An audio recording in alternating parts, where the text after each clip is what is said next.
Good morning. Great to be here with you. I'm Grant Palfreyman. I was born and raised in Springville, went into the Air Force, and so I'm going to be here with you for a few minutes today talking about what I did in the Air Force. There will be a time when I'll ask if you have any questions. Please speak up.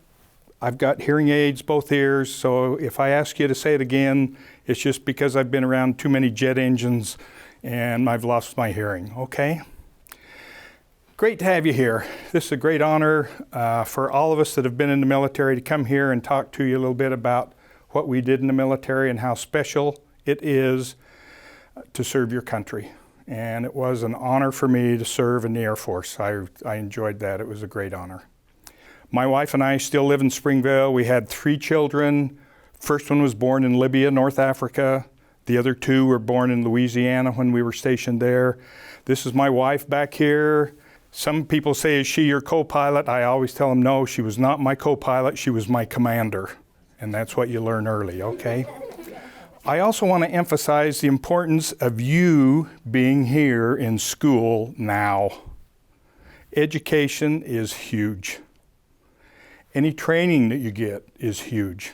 You're going to find out as you go through life, like those of us that are getting to be seniors or are seniors, education and training is very important in your career and in your life. So if you can get more education, get more education. If you can get more training, get more training. Very, very important, as I'll show you as I talk about my Air Force career.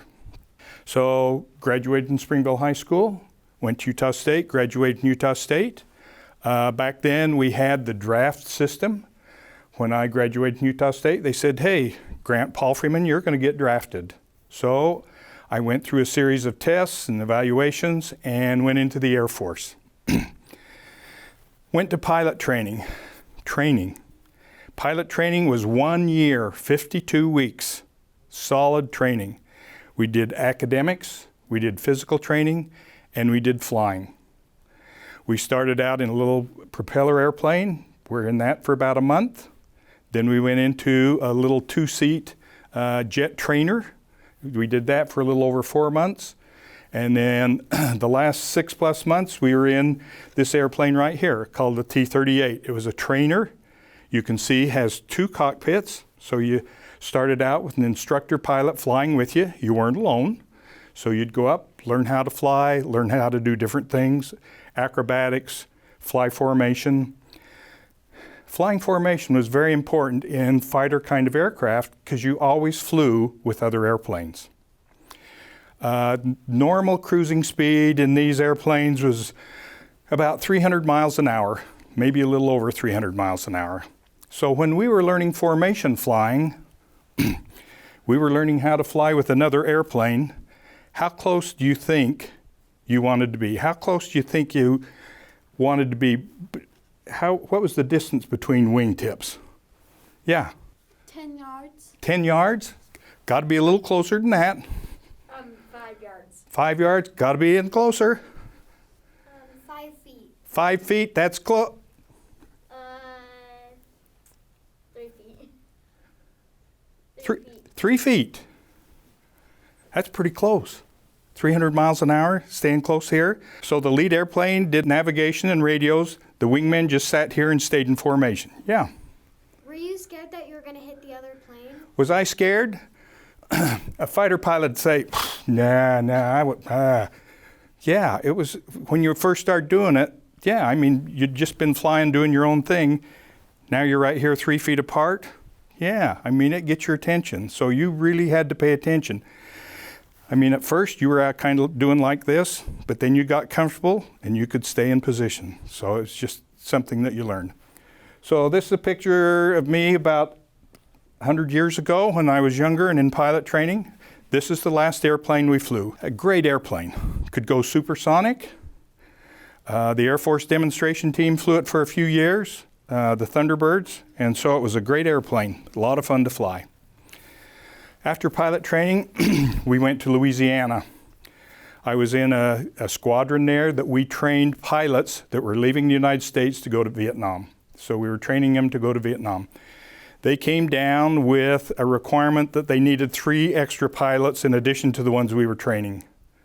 So myself and 2 of my friends volunteered. We went to Vietnam. So we went to Vietnam, and this is the airplane that we were training them in, and this is the first airplane I went to Vietnam in. Okay? You can see carries bombs down here, has a little minigun up front here, a little Gatling gun. Gatling guns, in this aircraft had 6 barrels that rotated, 1 barrel fired at a time. How many rounds in 1 minute do you think you could fire in a Gatling gun? Yeah. Maybe like 50? 50? Got to go up higher. 100? 100? 6,000. 6,000. So if I could do that in 60 seconds, if I just pulled it for 1 second, how many bullets went out? 1 second? 1,000? Not quite. Get. Maybe about 100? How about, hey, that's good. That's good. So that's a lot. So with this minigun, we would fire 6,000 rounds a minute or 100 in a second. They were about this size bullet. Okay? This was fairly effective, but not great. So the Air Force said, hey, we need a little bigger gun, some bigger airplanes. Okay? So I flew this in Vietnam. I flew 263 combat missions in this airplane. Saw tracers going by, saw airbursts. I fortunately never got hit. I had 2 wingmen that got hit, brought them back, landed them fine. 3 guys got shot down. We never got them back. So lost 3 good friends flying this airplane, shot down and killed in Vietnam. So came back from Vietnam, went to a new airplane, went to the A7. This was really a Navy airplane. The Air Force bought some of them, and very enjoyable airplane. And you can see carried more bombs. Also had a Gatling gun right down here on the front, and also you could air refuel.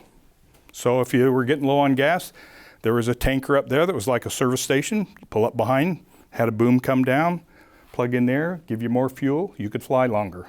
So, bigger gun. So we had a bigger gun. So we went to something this size. Okay, same thing, Gatling gun, 6 barrels that rotated, could fire the same rate, 6,000 rounds a minute, 6,000 of these in a minute. So that's a lot. So these, obviously more effective against like tanks, trucks, those kind of things. Bigger bullet, more effective. Okay, I went back to Vietnam again for a second time, was only there 6 months. Flew about 2 months in combat, flew 20 missions with this, most of them in Cambodia, but a great airplane, really enjoyed it. Okay, maybe you can see up here, only 1 cockpit in this airplane.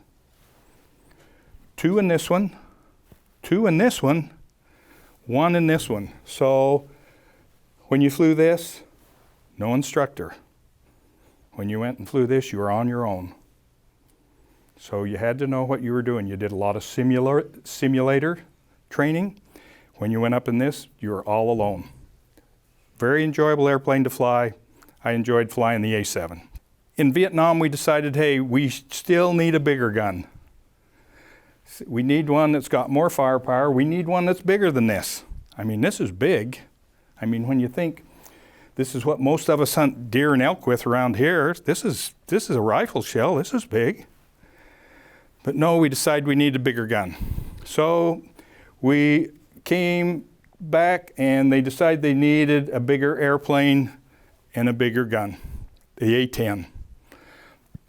Great airplane. Carried bombs down here, air refuel. Again, had a Gatling gun right on the nose of the airplane. Actually, the airplane was built around the Gatling gun. They came up with this new gun. Each barrel, this gun had 7 barrels instead of 6. Each barrel was about 8 feet long. Each single barrel, 8 feet long. So a big gun. So how big was the shell? Big shell. Big shell. So this was capable of Penetrating armor could go through tanks. Great gun, great airplane. Could this shoot 6,000 rounds a minute? No, slowed down. It could only shoot 4,200. So each time you squoze the trigger, 1 second, 70 bullets. Very effective, very effective, okay? So great airplane. Did a great job in Vietnam. Was very enjoyable to fly. When I flew these airplanes in combat, we flew what we call close air support. We weren't up at 30,000 feet or 40,000 feet and dropping bombs and turning around and coming back. We were in support of our great troops on the ground. The Army troops, the Marine troops, we were supporting them. So when I flew this airplane, I would take off from the airport, go out to a target area, then I'd let down to about 6,000 feet was standard. 6,000 feet, circle the target area. Then the people on the ground would talk to them on the radio and they'd say, hey, we have some enemy troops over here. We're over here. We need you to drop your bombs over here. So that's what we'd do. We'd bomb over here and would help and would protect our Army and Marines over here. And so we flew oftentimes, depending on what kind of ordnance we carried, treetop level. We'd get right down on the treetops. We weren't up at high altitude. We were down providing close air support. And the closer we could get, the more effective our support was. Okay, so we were down close.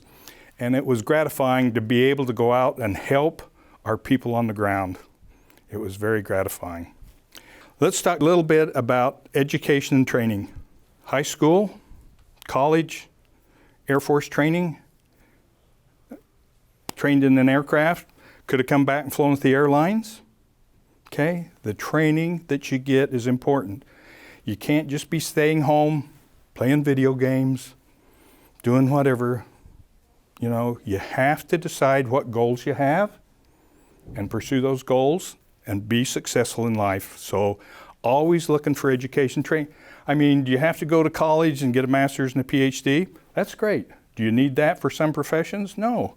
I mean, you can take up other professions where you just get a lot of very good training. Plumbers, electricians, firemen, policemen, some college and there, but the training and the education is important. So keep working on the education and the training. Okay, anybody have any questions? How many years did you serve? How many years did I serve? I served a total of 36 years. Active duty, then I came back and flew with the Air National Guard out of Salt Lake, and then they assigned me to the reserve. Yes? How many people hold in the A-10? In the A-10? Okay. How many do you think? Looks like one cockpit right here, looking out these windows. Same thing. When you went up in this, you were all alone, so you better know what you were doing. You better have been doing well in the simulator, know how to fly it. Yes? What was your favorite one to fly? What was my favorite one to fly? This one. It's not the prettiest. You know what its nickname is? What? Its nickname is because it gets down, does the dirty work. It's not pretty. They call it the warthog. Not pretty. Yeah. When in your first flight, was it scary? I guess part of it was being scared. I think you were apprehensive, you were nervous, you were alert. But I mean, if you went up thinking, oh geez, I'm in trouble, what am I going to do? Then you were really in trouble. So by flying the simulator and in the two-seat airplanes, flying with an instructor pilot, yeah, you got used to it. And you were ready and you were prepared. There were some days when you might scare yourself, like when you're out driving on the snow and the ice out here and you slide and it scares you. But yeah, you were comfortable and you knew what you were supposed to do. Yes? Did you ever get like serious injuries? Did I ever get serious injuries? Thank goodness, no. Didn't have any crashes, didn't have to bail out. People ask me if I ever skydive. I tell them I've never skydived because my training said you never jump out of a perfectly good airplane. So I don't do that kind of thing, okay? Yes. Shoot you? Have people tried to shoot you? Did I have people try to shoot me? In Vietnam, I did. I saw tracers coming up over the airplane. I saw airbursts going off. And so it was war. And I mean, we were trying to get rid of them. They were trying to get rid of me. So yeah, that's the way it worked. Yes. Are any of those planes that you flew, are any of them hard to fly? Are any of the airplanes hard to fly? Well, since I can fly them, I mean, if I was a real fighter pilot, I'd say, yeah, they're all hard. You got to be really sharp to be able. No, you get enough training, they teach you well enough that when you fly them, you're comfortable and you know what you're doing. Okay? Great group. Appreciate the questions. You're really sharp. Thanks again for letting me come, for letting us come. It's a privilege for me to serve my country in the Air Force. Greatest country around. Please, if you have a member of your family that's a veteran, you know, don't hesitate to thank them. I mean, when my family thanks me, when a stranger thanks me, it means a lot. It means a lot. So if you see these people in the American Legion, thank them. I mean, they've gone to a lot of work and they do this. I mean, they do this every year if we can.